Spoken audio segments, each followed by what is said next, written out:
Welcome back for episode 3 of True Viewer Stories with Rob the Rebuilder, direct from the campfire.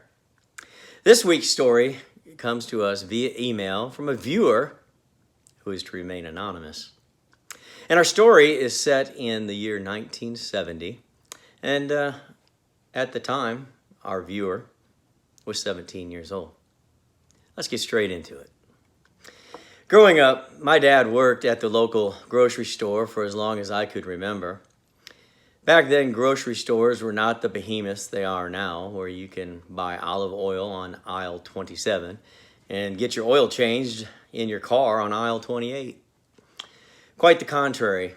You would go into the grocery store for your staples, a gallon of milk, canned vegetables, some TV dinners, and visit a real live butcher in the back to get your meat cut the way you liked it. And the employees all knew your name and asked how your family was doing.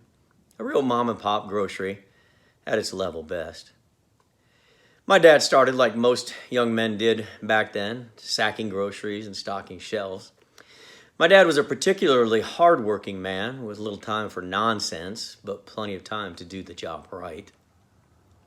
And he moved up quickly in the grocery store to an assistant management position. Before his job got too busy and I was still a small boy, he, my mom, and I would hitch up our small canned ham camper and head up to the campground that was another county over.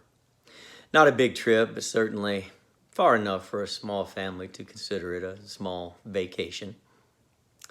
As Dad got more responsibility at work and I got older, the camper just sat out next to the garage year after year, waiting for the next adventure that just never seemed to come. As I got older and got interested in the things a teenager gets interested in, my dad put me to work in the grocery store so I could afford those things that a teenager gets interested in. Most of my buddies worked jobs in the summer, just the same as me.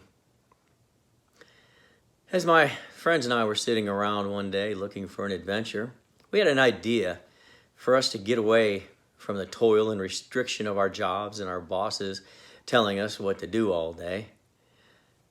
I would ask my dad if me and my friends could go camping this weekend in our little abandoned camper in the county park just like we did when I was little. I was hoping that touch of nostalgia would soften him up. To my surprise, he said yes, but reminded me I was on the schedule Friday until 9 p.m. Not much time for nonsense. I did not care one bit, and I was not going to let this opportunity to goof off with my buddies go by the wayside. Friday morning before work, my dad and I hauled the camper up to the next county and returned in time for our shift to start at the grocery store. The time seemed to grind to a halt as I could only imagine the fun me and my friends would encounter, fishing, starting a campfire, hiking, telling stories you can only tell your very best friends. My friends got off work around 5 and came to the grocery store to grab the keys to the camper and some hot dogs and buns, and then proceeded to head up to the county park to wait for my arrival at 9:30. I hated working until close on Friday. Normally it was dead starting at about 8 p.m. and then just quiet cleanup duties. Oddly, this Friday at about 8:45, several of my high school classmates came into the store to pick up party supplies. I greeted my friends and they inquired about my evening plans, and I told them of the adventure awaiting me a scant 20 miles up the road to the county campground. My classmates said they were on their way there as well for a party that seemed to form by word of mouth, and I thought, that's cool because now I had another option for me and my friends on a Friday night. At 9:25, I pulled into the campground and the usually dull place seemed to buzz with activity. Lots of cars with their headlights on and girls dancing to the loud music emanated from car radios. If my dad knew about this party, surely it would be the end of my summer. But being a young man, tired of working and tired of being told what to do, I ventured closer to the action. There were a lot of people I had never seen, and a few I knew from school. Then I saw it. Kegs of beer. I had just hit a level of utopia usually reserved for first dates and drag races. I blindly zigzagged my way through the crowd as if I was a halfback on the football team and the game was on the line. Then my heart sank. All the people, all the beer, all the headlights, all the loud music was centered around my dad's trailer.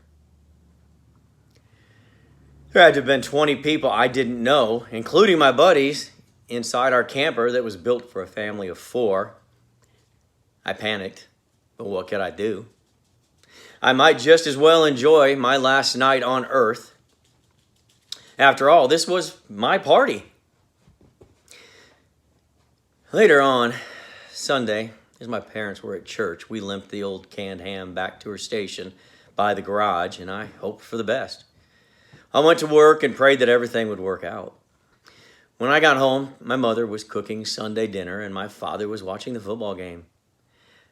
I breathed my first real breath that day, as all I could figure is God heard my prayers and blinded my dad to my dishonorable party of epic proportions. I went to my room to change my clothes for dinner, and as I pulled my t-shirt over my head, my dad's large frame filled the doorway to my room. He reached into his pocket, pulled out a pair of skimpy ladies' underwear, and said, "We will discuss what kind of camping trip you really had this weekend." I think we've all been there, haven't we? Something always seems to go wrong when you at least need it to go right. Hey, if you've got a camping story, or even just an idea, a memory, shoot it over to me. We'll put the email right there, rebuildsbyrob@gmail.com.